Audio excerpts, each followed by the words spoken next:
y muchas gracias por la invitación a Pablo Storti y el equipo de Medellín en corto. Estoy muy complacido de estar aquí con ustedes hoy. Voy a iniciar con un poco de historia de la Casa Tres Patios y voy a obras que se realizaron artistas en Casa Tres Patios en el transcurso de los últimos 10 años que tienen que ver un poquito con el concepto de transmedia, aunque nosotros enfocamos en los artes visuales de todos tipos. La Casa Tres Patios inició porque en 2006 yo estaba dictando una clase en la Universidad Nacional, en la Universidad Central, y ustedes saben, me imagino que cada estudiante tiene que llegar a instalar su entrega con como 40 minutos de anticipación, y es difícil porque la sala no está adecuada para exponer fotografías, pinturas, dibujos, esculturas. Es un espacio muy grande y además no está adecuado como una galería ni un espacio expositivo. Y fue difícil para los estudiantes de pintura, dibujo y fotografía, y más difícil aún para los estudiantes que querían realizar instalaciones.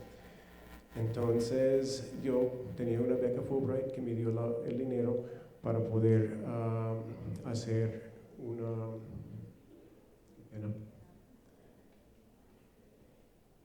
para alquilar una casa donde podemos brindar unos espacios para que los estudiantes puedan experimentar en un espacio por un tiempo dado y luego expusimos los resultados. Y básicamente así inició Casa Tres Patios, aquí en esta casa. Y realmente Casa Tres Patios fue concebido para beneficiar la comunidad artística y la comunidad en general aquí en Medellín. Y al reflexionar sobre los inicios de Casa Tres Patios nos dimos cuenta que la casa realmente fue concebido como un espacio didáctico, un espacio educativo. Y eso fue hace 10 años. Y la casa ha vuelto un centro de arte contemporáneo aquí en Medellín. En los últimos 10 años hemos publicado 18 publicaciones que se pueden encontrar aquí en IUSU. Hemos hecho 116 exposiciones, 142 conversatorios, 280 talleres con artistas, residencias, 24 residencias para artistas locales, 166 residencias con artistas y curadores internacionales. Y por 5 años hemos implementado la metodología pedagógica en más que 40 lugares en la ciudad y ha logrado inscribir 4,000 niños, niñas y jóvenes en Medellín y Río Negro. Partimos en Casa Tres Patios del concepto de que el arte contemporáneo puede generar reflexión y los procesos involucrados en la creación y apreciación de obras en la creación y apreciación de obras pueden resultar en conocimiento. Y dije que el arte contemporáneo puede generar reflexión y los procesos involucrados en la creación de obras pueden resultar en conocimiento. Es importante resaltar esa parte de puede, porque no se puede generalizar que todas las personas que enfrentan una obra de arte o una novela van a reflexionar sobre ella. Ni se puede decir que todos los artistas que realizan obras van a adquirir conocimiento más allá de lo necesario para la producción de las obras. Ni se puede decir que todos están en el sistema educativo, son interesados en lo que ven en las materias. En ese sentido, hay condiciones previas que son necesarias para generar las reflexiones y conocimientos. Y una de ellas es la motivación por parte del espectador o el participante, o el artista o el estudiante. Si el espectador o el participante no está interesado, curioso o motivado, o se siente que no es capaz de entender la obra o realizar las tareas, que es poco probable que va a estar abierto a pensar o especular sobre el significado de la obra o participar en una clase o taller. De igual forma, si el artista está en puro modo de producción, no está funcionando como un sujeto crítico, no está funcionando como una persona que puede analizar su propio proceso y el significado de aquello que se enfrenta en el tema de su interés. Esa motivación es resultado de varias condiciones y características. Es uno de los más importantes, y una de las más importantes es la curiosidad, el disfrute y casi la necesidad de hacer preguntas y buscar respuestas. En Casa Respatios, los dos pilares transversales que siempre están presentes son la experimentación y la criticidad. Otra forma de decirlo es que la curiosidad conlleva la experimentación y la criticidad es forma de evaluarnos a nosotros mismos, a nuestros contextos y al mundo, y son indispensables en la capacidad de crear, apreciar y disfrutar el arte para participar en la educación y en la construcción de la sociedad. En el transcurso de los años, nuestra forma de trabajar en Casa Respatios ha ido evolucionando. En el inicio hubo mucho enfoque en exposiciones y residencias artísticas. Luego nos dimos cuenta que la forma más directa y efectiva de hacer un impacto en la comunidad es por medio de compartir el conocimiento y experiencias de los artistas y curadores que vienen de otros contextos y culturas con el público, o sea, la pedagogía. Pero nuestro concepto de la pedagogía siempre está permeada por la curiosidad, o la pregunta, o la duda, o la criticidad. Iniciamos con talleres dictados por artistas en residencia. Así, por casi 2 años, exigimos que todos los artistas en residencia tenían que ofrecer un taller en el transcurso de su residencia. Y después, en 2012, nos resultó una invitación por la Secretaría de Cultura María de Rosario Escobar en la administración de Aníbal Gaviria para hacer un proyecto piloto con la Red de Artes Visuales, que es un programa aquí en Medellín para los niños, niñas y jóvenes en toda la ciudad. Y el concepto fue cambiar esa red de una red basada en técnicas a una red que utilizan las técnicas artísticas y el pensamiento artístico para generar reflexiones en los niños sobre relaciones interpersonales, sobre la relación con el sujeto y la ciudad y su barrio y el país y la sociedad.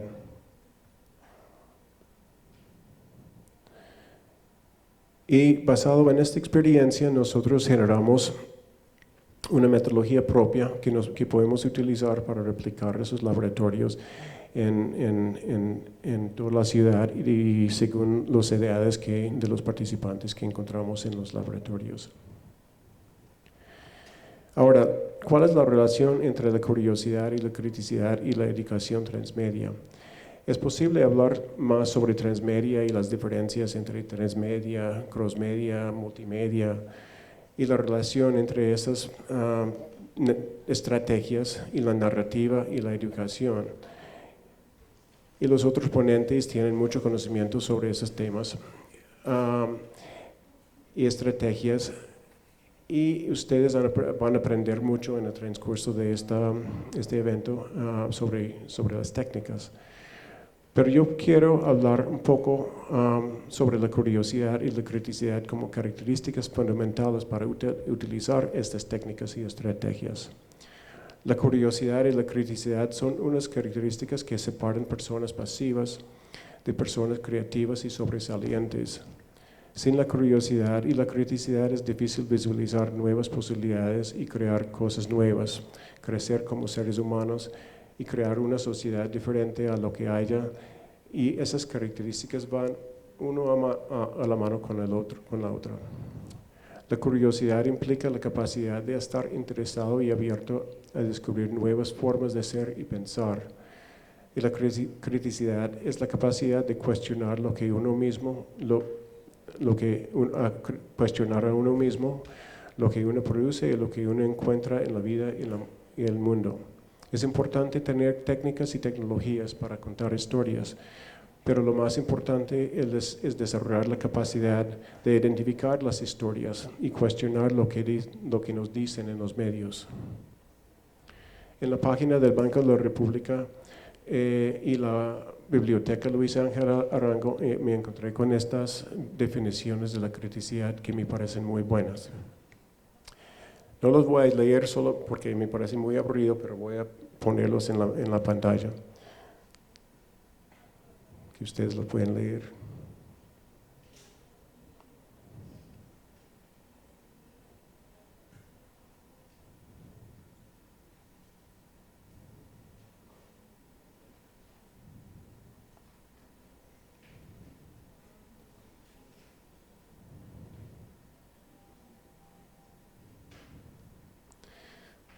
voy a pararme aquí un momentico porque yo pienso que eso es muy importante. Aquí en muchas partes la crítica está mal visto, porque la crítica implica una, digamos, destrucción del otro, una crítica no constructiva. Pero para nosotros es muy importante la crítica para poder analizar lo que uno está haciendo, para analizar lo que uno está escuchando, no para destruirlo, no para tumbarlo, es para entender cómo se puede mejorar, cómo puede ayudar a mi compañero con mis observaciones a mejorar su obra, a mejorar su forma de pensar. En esas críticas que nosotros hacemos uno con el otro, es muy importante seguir haciéndolo. Es una capacidad, es una habilidad que uno puede entender y disfrutar. Bueno, es importante también en el contexto de transmedia recordar que la transmedia no dice en sí misma que las formas tienen que ser digitales. Entonces, cuando hablamos de narrativas y cuando hablamos de técnicas, hay artistas como Cuerpo Habla que utilizan el cuerpo como forma de resistencia y hacer arte. Y también hay otros artistas que utilizan otras formas. En Casa Espacios tuvimos un artista este año que se llama Ariana Ramírez de Bogotá, que hace un proyecto que se llama Siguientes Escenas. En esta estrategia, Adriana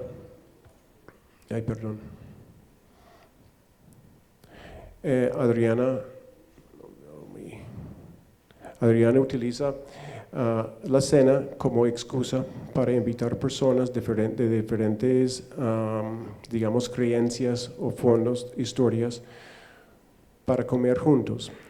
Y lo que hace la gente es, Adriana invita a la gente para comer juntos, pero con un compromiso, que tiene que participar en todos los procesos. Eso incluye la negociación de quién va a preparar la comida, qué vamos a comer, cómo vamos a poner la mesa. Y luego en la mesa ella hace varias preguntas, pero son preguntas no confrontacionales y tienen que ver con temas, digamos, controvertidos o controversiales, como el acuerdo de paz, por ejemplo. Tuvimos una cena con personas, un ex guerrillero, unas personas de la izquierda, unas personas de la derecha, y todos estamos en la mesa conversando, el guerrillero contando su historia, su transformación, su vida como personal, y las otras personas contando sus vidas. Y en la cena fue un encuentro de seres humanos que podemos enfrentar de alguna forma pasiva, de alguna forma sin juzgar. Y la cena fue la plataforma para hacer negociaciones con ellos sobre temas que no tienen nada que ver con la política, que no tienen que ver con el conflicto. Eso fue muy bonito porque eso generó una dinámica mucho más humana en cuanto al discurso.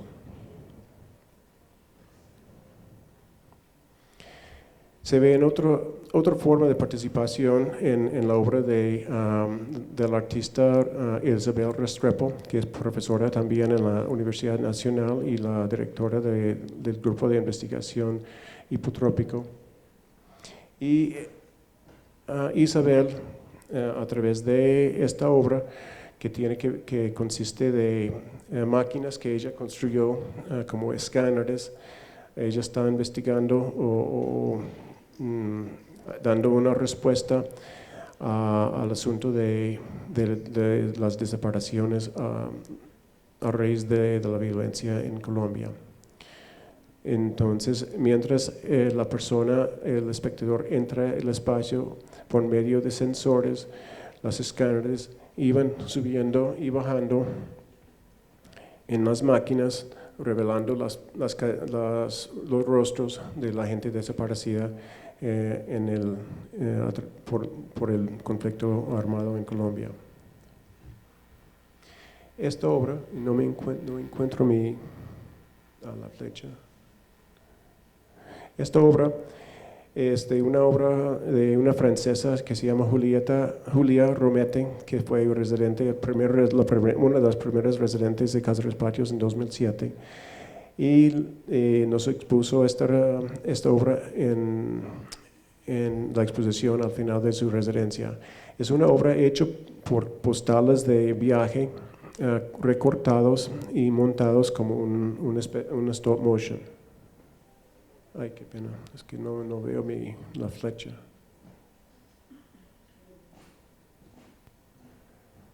Voy a poner un poquito de la animación. La animación dura 38 minutos y la artista duró un año en construir la animación. Ustedes que hacen animaciones de este tipo entienden la dificultad y el tiempo que requiere para hacer esos recortes y componerla.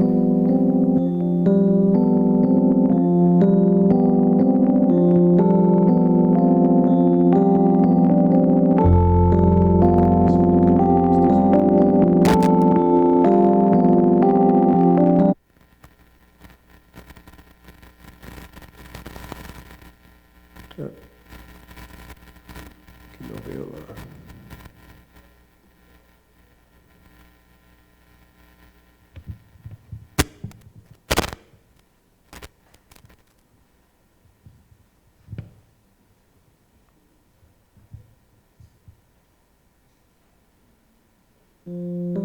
ahí está.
Bueno, en 2012, en colaboración con el colectivo que se llama Cinema Abierta, presentamos una charla del artista y académico y director de cine Alex Schlenker. En esa charla, Alex nos contó una anécdota sobre la producción de su película Chigualeros, que se realizó en el pueblo de Ibarra, en Ecuador. Y es un pueblo pequeño de 150,000 habitantes, la mayoría son indígenas, afroecuatorianos y mestizos. Y después de terminar la película, él quería lanzar la película en el teatro, uno de los teatros ahí en el pueblo, y organizó con el dueño el lanzamiento, y él no podía asistir. Entonces, ¿qué hizo Alex? Alex se organizó con el director del teatro, y el director lo llamó el día del lanzamiento muy angustiado. Y la angustia fue porque la gente estaba entrando y saliendo antes del final de la película, y luego entraron y luego salieron. Entonces el gerente del teatro no sabía por qué. Entonces Alex le puso curioso y decidió ir al pueblo para averiguar qué estaba pasando. Y cuando hablaba con la gente, él descubrió dos cosas. Una cosa fue importante, que les buscaran la película. Pero la otra cosa que descubrió es que esas personas no piensan en la película como una historia, una narrativa lineal. Ellos son muy contentos de ver fragmentos de la historia y sentir contentos con esos fragmentos. En la producción del cine, en la creación de una narrativa, normalmente es una narrativa lineal. Tenemos un inicio, la mitad y una conclusión. Y Alex se dio cuenta que en algunas culturas la narrativa no es así. La gente no tiene la necesidad de tener esa línea de tiempo. Se puede concebir historias de otra forma. Y para Alex, como productor y director y artista, eso fue una forma nueva para él de entender la narrativa en sí. Volviendo a los dos principios transversales en los programas de Casa Espacios, la curiosidad y la criticidad en los laboratorios comunes de creación, la metodología pedagógica de Casa Espacios, lo que se busca es crear en los participantes una conciencia de transformación. El concepto de transformación implica una posición crítica. Y la curiosidad da motivación para cambiar el objeto de la transformación, o sea, el individuo, la situación, la política, etc. Y para llegar a este punto es importante provocar ideas nuevas. En 2012 también tuvimos dos artistas en residencia, Dan Hunter y Ana Terry y Dan Hunter, y con el apoyo del artista local Diego Villada, ellos realizaron un taller con niños y adultos en la Comuna 13 sobre el tema del agua y la contaminación del agua. El taller se hizo en 4 semanas, en un mes, una vez cada semana. Y empezaron con diálogos sobre el tema y los participantes generaron dibujos basados en los diálogos. Los estoy mostrando estos procesos porque aquí hay dos narrativas. Hay la narrativa sobre el agua, sobre la contaminación, pero también es la narrativa que los niños están desarrollando sobre su contexto. Entonces utilizaron varios medios, el dibujo primero, el diálogo, la escritura, y luego hicieron clases de stencil y de graffiti y salieron a la calle para buscar lugares apropiados para contar su historia, para contar los resultados de su investigación, y empezaron a poner grafitis en los alcantarillados que ellos se dieron cuenta que es donde pasa la agua sucia.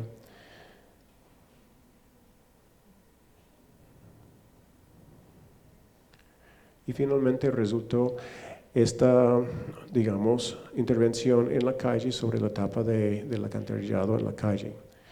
También realizaron un stop motion muy rápido, muy primitivo en términos técnicos, pero eso es el resultado de todo este proceso. Ay, qué pena.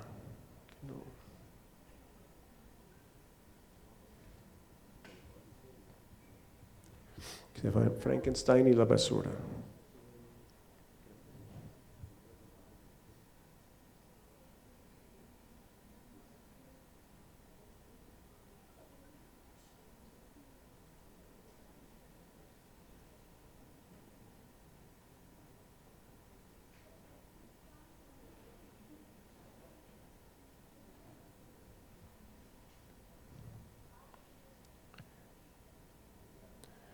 Eso fue un video obviamente muy primitivo en términos técnicos, y se hizo en unos 2 horas básicamente, pero lo que a mí parece importante no es necesariamente la técnica, es cómo los niños estaban percibiendo su entorno e interpretando su entorno con esa narrativa. Y luego hicieron otro, que no veo la flecha.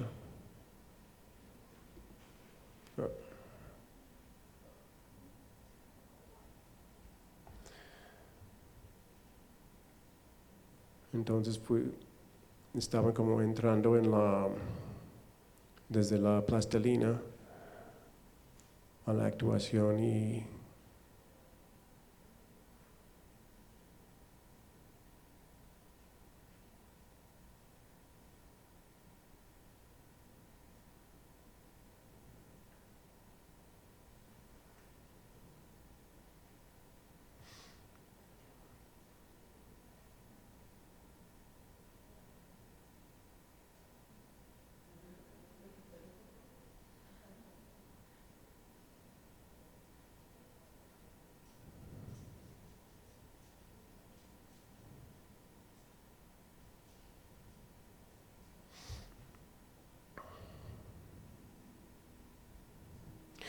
Bueno, eso fue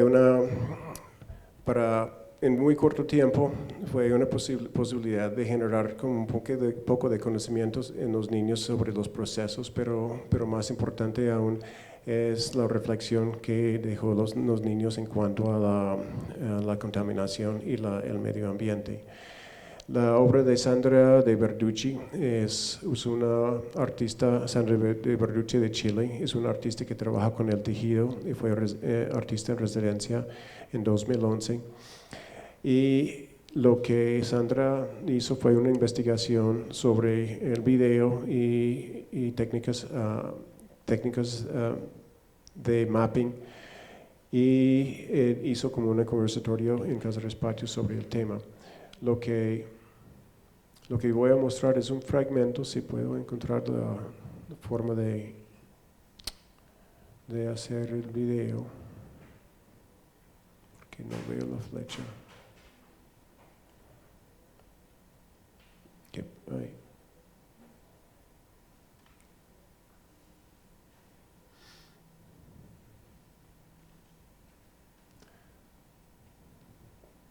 Bueno, voy a pasar por esto porque no está dando la flecha. Bueno, en otro proyecto con la red de artes visuales trabajamos con el artista inglés Simon Wetham, que es un artista que utiliza el sonido, y él con los niños en el barrio de la Sierra y San Cristóbal utilizaron el sonido para descubrir para encontrar otras formas de conocer su barrio.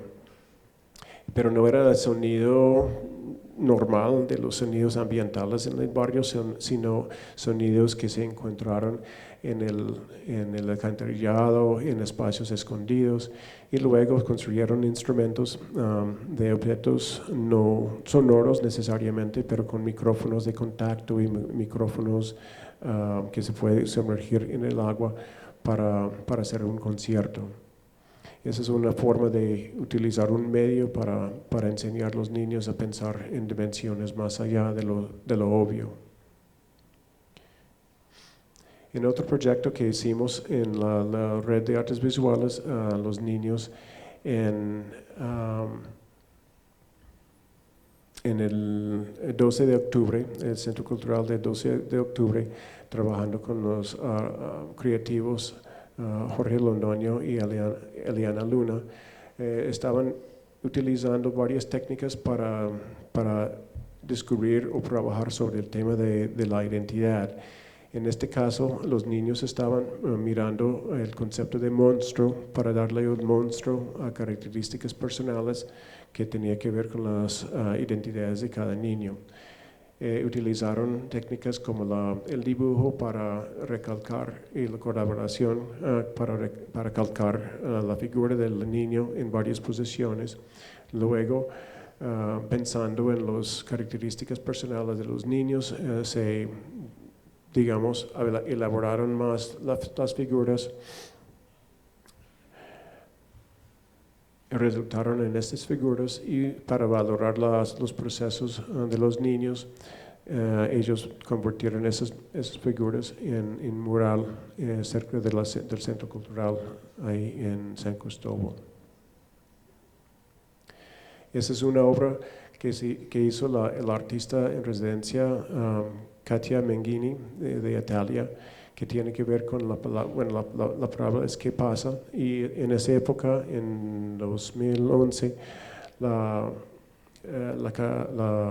el Centro Cultural de Moravia estaba apenas realmente arrancando, y invitó a Carlos Uribe, invitó a Katia a realizar esta obra que se llama ¿Qué pasa?, para cuestionar precisamente la transformación urbana en la ciudad, y Katia utilizando la tecnología en cuanto a la iluminación y colectores solares para dar energía a esas lámparas, instaló esas lámparas en la forma de la pregunta ¿qué pasa?, provocando una lectura del público en cuanto a la transformación en su barrio y en la ciudad.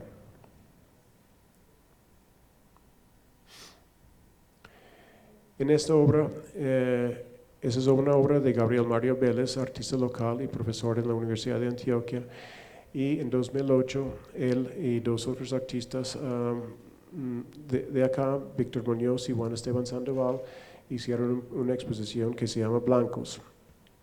En la obra de Gabriel Mario, él estaba utilizando dispositivos de equipos fotográficos análogos, y el tema tiene que ver con el placer, el sexo, el machismo y la observación de que los seres humanos somos dispuestos a pagar por la posibilidad de ver algo prohibido,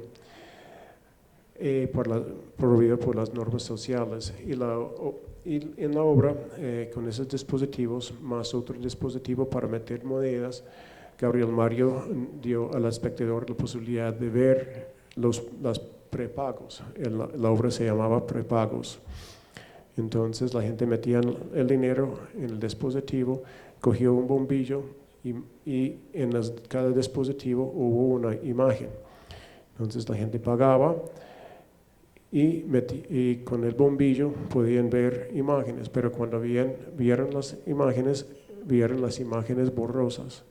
Eso fue un juego para frustrar el expectativo de voyeurismo en el espectador.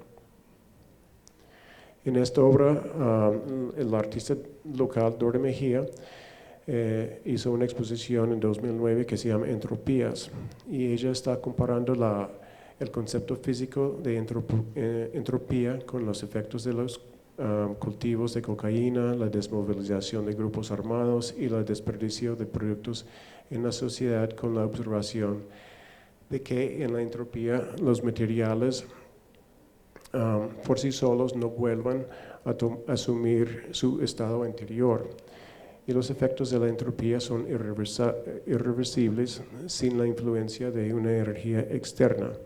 El artista en esta obra está utilizando varias técnicas como la apropiación de imágenes, la gran escala y la proyección, y la participación también. Y en esta imagen vemos que las imágenes vienen de periódicos, son reproducidos mostrando los efectos de cultivo masivo de cocaína. En esta imagen vimos las armas entregadas por la desmovilización de los paramilitares. En esta obra ella hizo un tapete de fotografías sobre el cementerio de carros para formar un piso sobre lo cual los espectadores caminaban. Tal vez el proyecto Fronteras Migrantes es el ejemplo que muestra más los conceptos de transmedia y transculturalidad. Fronteras Migrantes era un proyecto de intercambio entre la iniciativa artística Cero Inspiración de Quito, Ecuador, Alta Tecnología Andina y la Escuela Lab de Lima y Casadespachos en los años 2011 y 2012. En los primeros dos intercambios hubo 7 artistas, 3 de Ecuador, 3 de Perú y 1 de Colombia.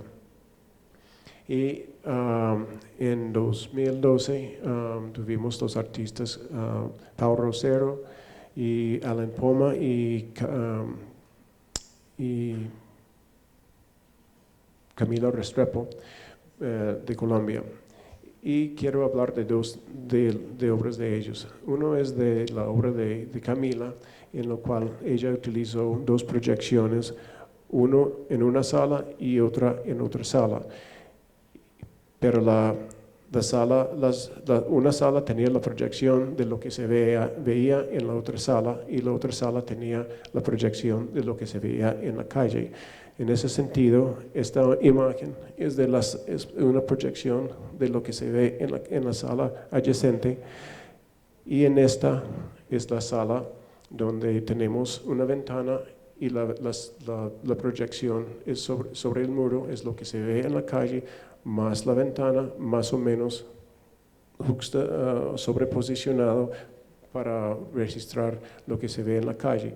En este sentido, el artista estará trabajando con el sentido del espacio, la relación entre un espacio y el otro, y casi el espectador está obligado a entender los espacios y a entender que ella también está trabajando con el tiempo mientras personas pasan por esa ventana, carros pasan por la ventana y ella está jugando con el concepto de tiempo también.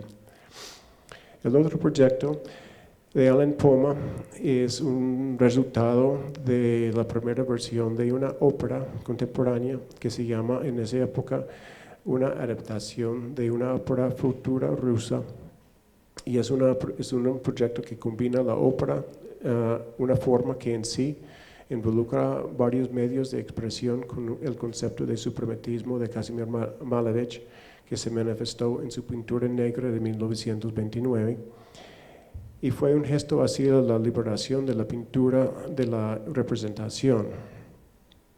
En esta obra, la reflexión de Alan tenía que ver con la relación con ese concepto de la ópera como medio y su forma representativa y narrativa, y una forma de manifestar como la resistencia y la liberación de las condiciones sociales hoy en día. Para la obra, Alan colaboró con Joaquín Zapata, el director de un coro que participó en la producción, y ellos juntos escribieron letras que hablaban en una forma abstracta de la represión, haciendo referencia al realismo socialista y el estilo oficial de la Unión Soviética, que duró hasta la muerte de Stalin en 1953.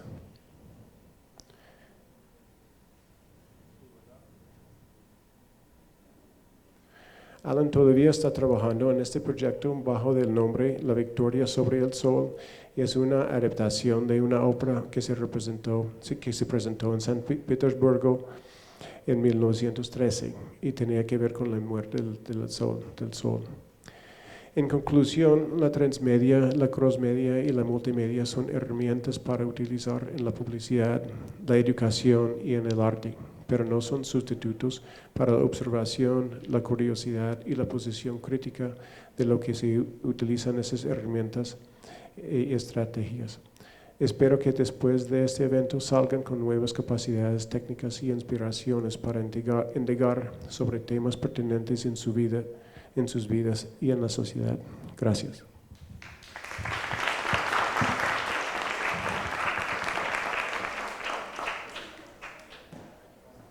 ¿Tienen alguna pregunta, inquietud? Bueno, muchas gracias.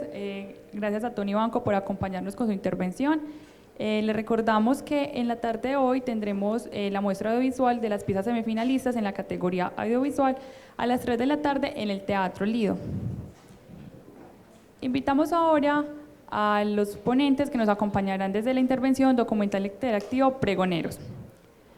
Nos acompañará Ángela Carabalí, fotógrafo y documental realizadora audiovisual, y Tifaul Durán, ingeniero y especialista en la tecnología web y en la concepción de interfaces simples, intuitivas y eficaces.